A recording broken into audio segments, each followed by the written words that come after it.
Bienvenidos.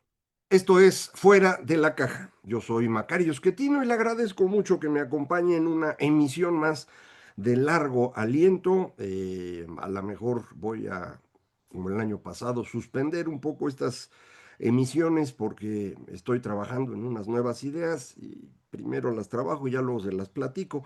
Pero pues quiero aprovechar hoy para una cosa que ya me reclamaron algunos de ustedes con razón, y es que entre las hipótesis acerca de los ciclos que estuvimos platicando, se me olvidó hablar de Ray Dalio. Ray Dalio es un inversionista que se hizo muy rico y entonces ahora anda de ocioso, eh, proponiendo principios para guiar la inversión, la vida y también lo que ocurre a nivel global. Escribió un libro que se llama así, Principios para, creo que el orden global o algo así, que tiene unas gráficas buenísimas, que incluso yo me robé una de esas, con cita y todo, para algunas conferencias, porque es muy útil para explicar los ciclos de los últimos años, los últimos 500 años, ¿se acuerda usted? Que es donde todo el mundo se concentra. El libro, además de tener mucha información muy buena, eh, propone una idea acerca de los ciclos que tienen que ver con 5 temas. Las finanzas de los países, el sistema financiero o más exactamente el ciclo de la deuda. En segundo lugar, la política interna del país. Tercer lugar, lo que ocurre a nivel global, el orden global. Y finalmente le agrega la naturaleza, el cambio climático y eventos extraordinarios, y la tecnología. Y con base en estas 5 cosas, él afirma que puede explicar lo que ocurrió en los ciclos anteriores. Eh, Sus gráficas tienen detalles importantes, por ejemplo, cuando arranca su gráfica esta de los ciclos, aparece China en primer lugar, pero en ese momento China no era exactamente China, era el imperio mongol que se había adueñado de China. No le hace mucho caso a España, por ejemplo, que sin embargo es la potencia del siglo XVI. Pero ya después están mejor sus datos y su trabajo, y dice, bueno, la gran potencia del siglo XVII son Países Bajos. En el siglo XVIII esto se empieza a venir abajo y empieza a surgir Gran Bretaña, que se vuelve la gran potencia del siglo XIX, y en el siglo XX hay el tránsito de Gran Bretaña hacia Estados Unidos. Y dice, bueno, pues ahora, si uno analiza estos 5 elementos que ya le comenté, empieza a ver, pues con toda claridad, el declive de Estados Unidos y el ascenso de China, y con base en eso pronostica el señor Dalio que, pues en este siglo será el siglo de China. Yo creo que el análisis no es adecuado, por lo mismo que platiqué con usted la semana pasada. Tienen una perspectiva en tiempo relativamente corta, y esto no permite entender algunas dinámicas que son, según yo, muy importantes. Eh, y creo que sus conclusiones acerca de lo que está pasando hoy son inadecuadas, porque mi perspectiva sobre China, usted ya lo sabe, es distinta de la que tienen muchos colegas que siguen convencidos que ese país es una potencia en ciernes y que muy rápidamente va a desplazar a Estados Unidos. Creo que esto no va a ser así. Y bueno, pues aprovecho lo que está pasando hoy para poder analizar esto con más cuidado. Lo que hemos visto en el transcurso de la segunda presidencia de Donald Trump es algo muy distinto de lo que habíamos visto antes. Hoy, por cierto, este miércoles 4 de marzo que estoy grabando para usted, Jorge Castañeda escribió un artículo en el Universal que me parece utilísimo para explicar lo que está ocurriendo. Y el artículo se centra en un tema. Dice, pues todo el mundo lleva ya años diciendo que Estados Unidos está en decadencia, que va a ser desplazado. Y sin embargo, lo que acaba de ocurrir es una cosa pues totalmente distinta, ¿no?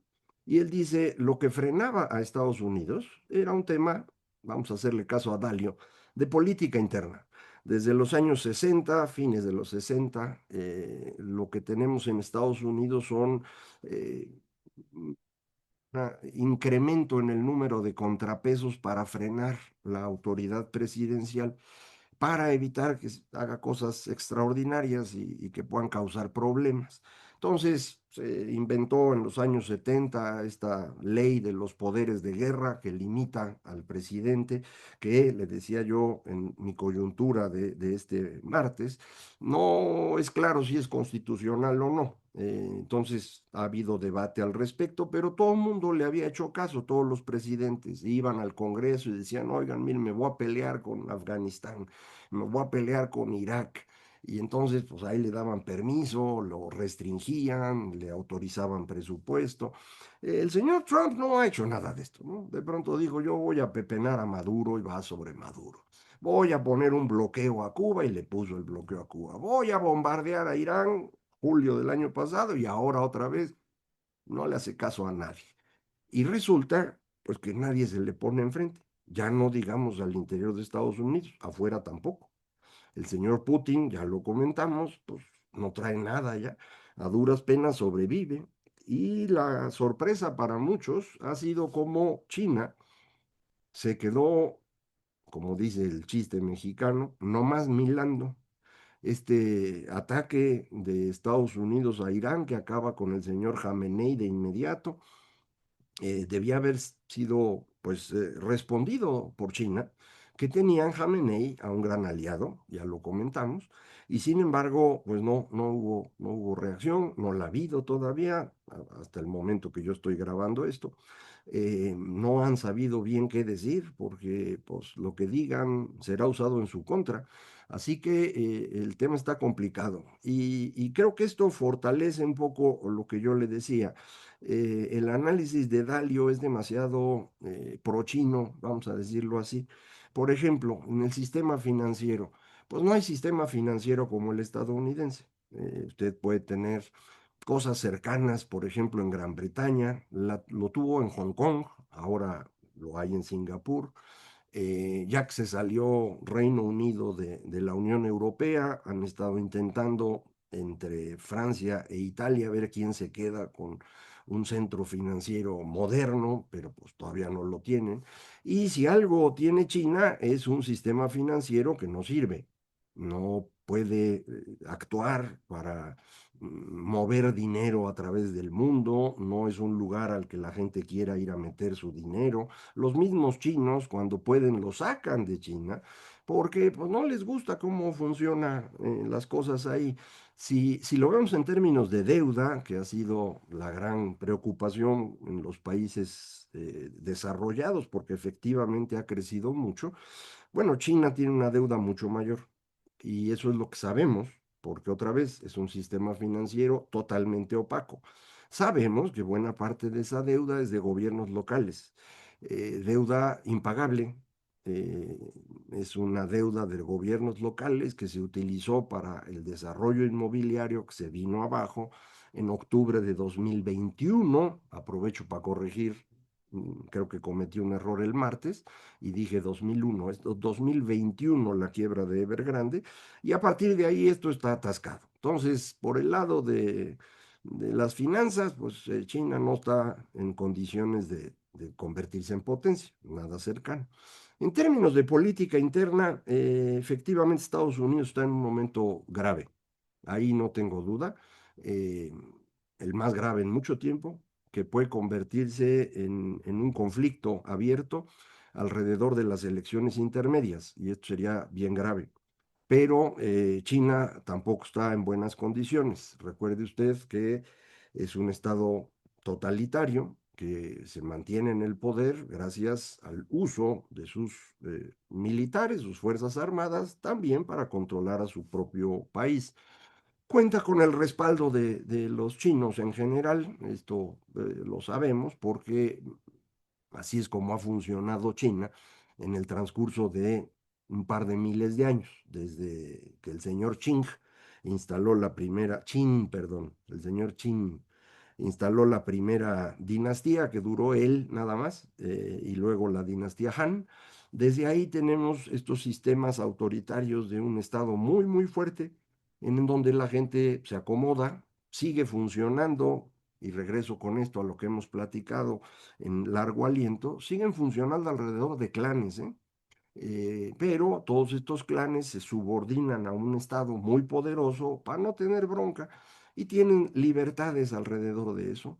Eh, el proceso con el cual se constituyó esta dinastía comunista lo describe muy bonito Mo Yan en un libro que se llama La vida y la muerte me están acabando, una novela que a mí me parece buenísima, si te la quiere leer. En términos del orden global, no parece haber nadie que se le pueda parar enfrente a Estados Unidos, ¿eh? Es decir, la capacidad de fuego que tienen es impresionante, lo acaba usted de ver. Irán ya había quedado muy debilitado en los bombardeos de la ocasión anterior y ahora pues, no se ha podido defender mucho. Varios han estado insistiendo en que Irán está actuando de una manera novedosa en el uso de drones que son relativamente baratos, unas pocas decenas de miles de dólares, que pueden tumbar aviones o misiles que cuestan cientos de millones de dólares. Y dicen, pues, Estados Unidos no va a tener suficiente armamento para acabar con Irán. Irán tiene un montón de drones. Vamos a ver qué pasa con esto, pero en cualquier caso, el poder de fuego es notorio, no está claro que China lo pueda enfrentar. Los equipos chinos fallaron en Venezuela y fallaron en Irán. Entonces, a lo mejor no son tan buenos como ellos suponen, y además China no tiene experiencia en guerra. Me refiero a algo reciente. Estados Unidos, ya usted a cada ratito se anda peleando con alguien, así que ellos sí están entrenados en el fuego, entonces tampoco ahí le veo mucho. En términos de naturaleza, ese es un tema que creo yo Dalio lo metió un poco a fuerza y la verdad es que ahí no podemos predecir nada, ¿no? Puede ocurrir un terremoto, puede ocurrir una tragedia, en el tema de cambio climático, pues es un evento que ahí está, pero pues no va a pasar de aquí a la semana que entra, ¿no? Eh, en tema de tecnología es donde el asunto ha estado más interesante, porque pues China ha estado avanzando notablemente en varias áreas de tecnología, en donde Estados Unidos era la única potencia. Sigue siendo muy difícil para China porque no tiene la capacidad de hacer transistores, o como se llaman ahora, chips, de, del tamaño tan pequeñito como lo hace Estados Unidos. Entonces, por ejemplo, para el tema de inteligencia artificial, pues no tienen los chips, los chinos. Esto ha sido lo que se ha discutido alrededor de si Nvidia puede o no venderle a China, que si están copiando cosas, pues sí, pero no es nada más tener la idea de cómo se hace un microprocesador. La tecnología para hacerlo es bien compleja, entonces pues no parece que China lo pueda hacer. Sí han estado mejorando notablemente en sus algoritmos en inteligencia artificial, Deep Dive, creo que se llama la ballenita esta, ¿no? De su sistema de inteligencia artificial que surgió y muy, muy bueno. Está bien, pero insisto, no estoy claro que puedan competir por completo. Han hecho avances notables porque se convirtieron en los únicos, casi únicos productores de paneles solares, de baterías, y ahí han estado avanzando. Mantienen todavía el control de esto de las tierras raras y algunos otros elementos que no es que sean realmente raros, no son tan escasos, pero el procesamiento es muy costoso y con graves daños al ambiente, y esa es la razón por la cual China sí lo hace, porque pues, a ellos el ambiente no les importa. Eh, en Occidente poner una planta de estos tratamientos, pues, póngala en California, a ver si puede. Entonces, pues, no está tan sencillo. Pero resumiendo esto, eh, el siglo estadounidense, que fue el siglo XX, se acabó en 2009, eso yo estoy convencido.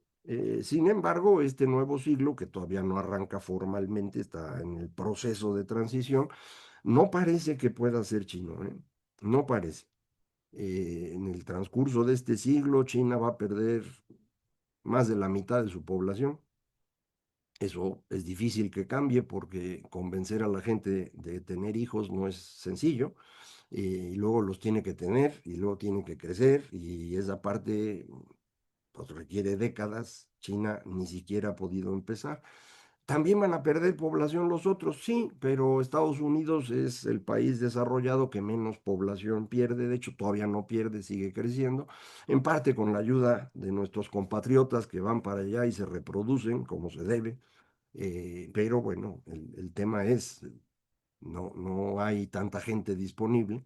La edad promedio en China ha ido subiendo, o la edad mediana, que es como se debe medir, ha ido subiendo, los hace menos aptos para un enfrentamiento militar. Ya sabe usted que ahora se necesitan menos personas, sí, pero para ocupar espacios se necesitan personas, todavía no hay otra forma de hacerlo. En suma, yo le diría, esta hipótesis de Dalio, que olvidé mencionar y pido disculpas por ello, como las otras que comentamos, pues tiene cosas interesantes, tiene cosas que le faltan. No me parece que sea tan sencillo con base en estos ciclos decir va a pasar lo que viene, esto va a ser así. Eh, entonces, pues no tenemos todavía eso. Hay que seguir viviendo con la incertidumbre de a ver hacia en dónde se acomodan las cosas. Cierro con este asunto de la guerra contra Irán. El señor Trump la arrancó, creo yo, para debilitar a China, en parte porque Irán ha sido una molestia continua durante 47 años. Para Estados Unidos es la causa fundamental de los problemas de Medio Oriente. Entonces, pues sí, había razones para hacerlo. Nada más que lo habíamos platicado aquí, es muy difícil hacer este tipo de operativos.